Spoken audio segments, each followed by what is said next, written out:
Assalamualaikum warahmatullahi wabarakatuh. Di sini saya akan membahas materi keberagaman masyarakat Indonesia. Subbab materi yaitu interaksi budaya pada masa kerajaan Islam. Sebelum masuk ke dalam materi, perkenalkan saya Sylvia Okti Anggriani dari kelas 8D. A few moments later. 1. Berkembangnya agama dan kebudayaan Islam di Indonesia. Teori mengenai masuknya agama Islam di Indonesia ada 3. Teori Mekah, teori Gujarat, dan teori Persia. Teori Gujarat menyatakan Islam dibawa ke Indonesia oleh para pedagang Islam Gujarat. Bukti teori ini adalah batu nisan Sultan Samudra Pasai yang bercorak Gujarat. Teori Mekah. Teori Mekah menyatakan Islam dibawa masuk ke Indonesia pada abad ke-7 oleh pedagang Arab didukung oleh adanya pemukiman Islam di Baros. Teori Persia. Teori Persia menyatakan bahwa Islam dibawa masuk ke Indonesia oleh orang-orang Persia, dibuktikan oleh upacara tabel sebagai ritual tahunan di Persia yang dirayakan di Bengkulu dan Sumatera Barat. Nomor 2. Penyebaran agama Islam di Indonesia. Proses masuk dan berkembangnya agama dan kebudayaan Islam di Nusantara berjalan dengan damai. Agama dan kebudayaan Islam mendapat sambutan yang baik dari masyarakat. Peranan wali cukup besar dalam penyebaran agama Islam di Indonesia. Ada 9 wali atau lebih yang lebih dikenal dengan sebutan Wali Songo yang menyebarkan agama Islam khususnya di Tanah Jawa.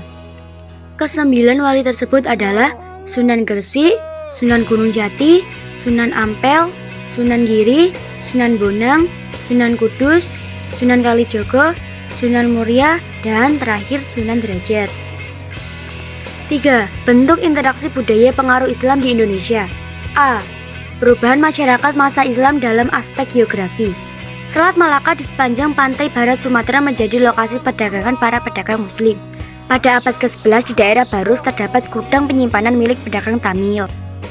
Islam masuk ke Sumatera dengan jalan damai dan berkembang secara turun-temurun melalui perkawinan dengan penduduk setempat. Lama-kelamaan terbentuklah kerajaan bercorak Islam, yaitu Kesultanan Samudra Pasai. Rute perdagangan saudagar muslim yang melalui Selat Malaka dan Semenanjung Malaya hingga ke Tiongkok berdampak adanya kontak langsung dengan pantai utara Jawa. Hal ini disebabkan laut di pesisir utara lebih tenang daripada di pesisir selatan. Proses Islamisasi di Jawa terjadi 127 tahun lebih awal, dilihat dari angka-angka tahun pada makam-makam di Sumatera dan Jawa. Kalimantan. Pada abad ke-18, Sultan Syarif Abdurrahman, seorang bangsawan Arab, menyiarkan agama Islam di Kalimantan Barat, terutama di sekitar Pontianak. Di Kalimantan Tengah, tepatnya di kota Waringin, seorang ulama bernama Ki Gede menyebarkan agama Islam dan mendirikan masjid di sana. Proses Islamisasi di Kalimantan Selatan berawal dari permintaan bantuan oleh Pangeran Samudra. Penyebaran agama Islam di Kalimantan Timur terjadi pada masa pemerintahan Raja Mahkota dari Kerajaan Kutai. Sulawesi. Agama Islam di Sulawesi pertama kali dianut oleh raja dan masyarakat Gorontalo. Dalam naskah Lontang bilang, yang pertama menganut agama Islam adalah raja-raja. Kemudian raja secara resmi memerintahkan rakyatnya untuk memeluk agama Islam. Maluku.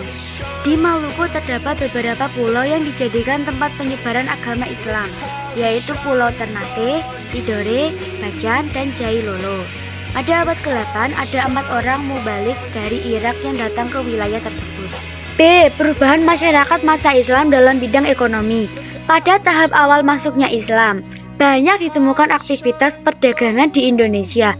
Hal ini sejalan dengan ramainya lalu lintas perdagangan laut pada abad ke-7 hingga abad ke-16. Contohnya, perdagangan terutama terjadi di kota-kota pelabuhan seperti Kesultanan Samudra Pasai. Sementara itu, mata pencarian Kesultanan Aceh adalah petani lada. Pada masa Islam terjadi peningkatan kegiatan ekonomi, baik dalam kegiatan produksi, distribusi, maupun konsumsi. C. Perubahan masyarakat masa Islam dalam bidang pendidikan. Kebudayaan Islam membawa pengaruh besar dalam sistem pendidikan masyarakat Indonesia. Hal ini dapat dilihat dari berdirinya pondok-pondok pesantren di berbagai daerah. Di dalam pondok pesantren, para santri dari berbagai kalangan dan daerah belajar tentang Islam.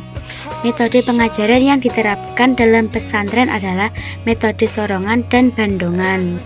1. Seni bangunan. Pengaruh kebudayaan Islam dalam seni bangunan dapat dilihat dalam bentuk masjid, keraton, atau istana raja dan makam. Pada umumnya merupakan hasil perpaduan kebudayaan Islam dengan kebudayaan setempat. 2. Kebudayaan Islam banyak memengaruhi karya sastra Indonesia. Karya sastra peninggalan masa Islam terdiri atas beberapa bentuk, yaitu karya sastra berbentuk suluk, karya sastra babat, kitab-kitab ajaran budi pekerti dan pemerintahan, serta hikayat peninggalan sejarah Islam. 3. Selain seni bangunan dan sastra, pengaruh kebudayaan Islam juga dapat dilihat pada seni pertunjukan, seperti tari saman, seni aksara tulisan Arab Melayu, dan seni kaligrafi. 4. Masuknya kebudayaan Islam juga mengenalkan sistem penanggalan baru, yaitu tahun Hijriah. 5. Hasil-hasil kebudayaan masa Islam menunjukkan telah terjadinya proses akulturasi dan asimilasi dengan kebudayaan lokal masyarakat. 4. Perkembangan kerajaan Islam di Indonesia. Kesultanan Samudra Pasai. Kesultanan Samudra Pasai diperkirakan berdiri antara tahun 1270 sampai 1275 di timur Lok Sumawe, Aceh. Sultan pertama yang memimpin adalah Sultan Malikus Saleh.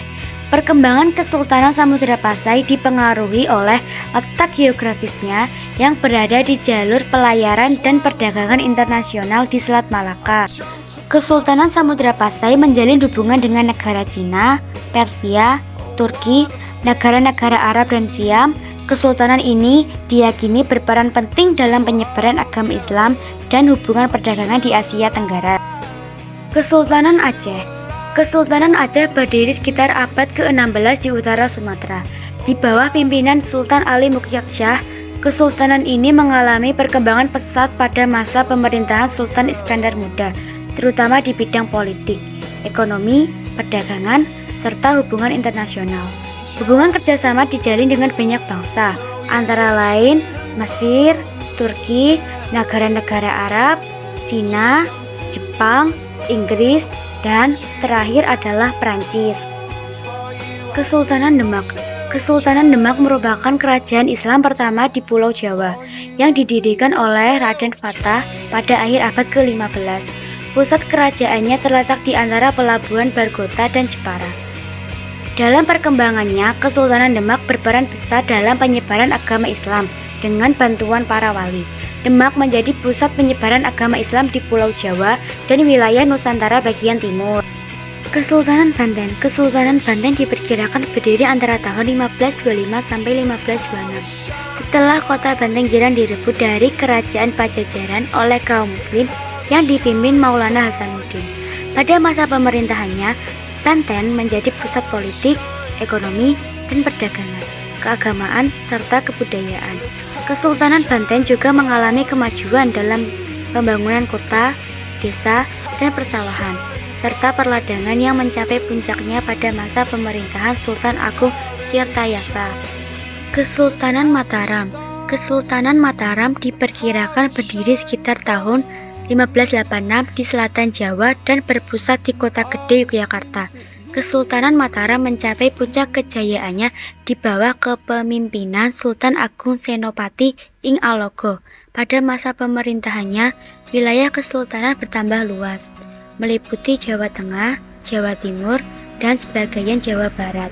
Pada tahun 1755, Kesultanan Mataram pecah menjadi Kesultanan Yogyakarta dan Kasunanan Surakarta. Kesultanan Gorontalo. Kesultanan Gorontalo lebih sering disebut sebagai Kesultanan Makassar oleh karena letaknya yang strategis di semenanjung barat daya Sulawesi. Kesultanan Gorontalo tumbuh menjadi kerajaan maritim terbesar di wilayah Indonesia bagian timur.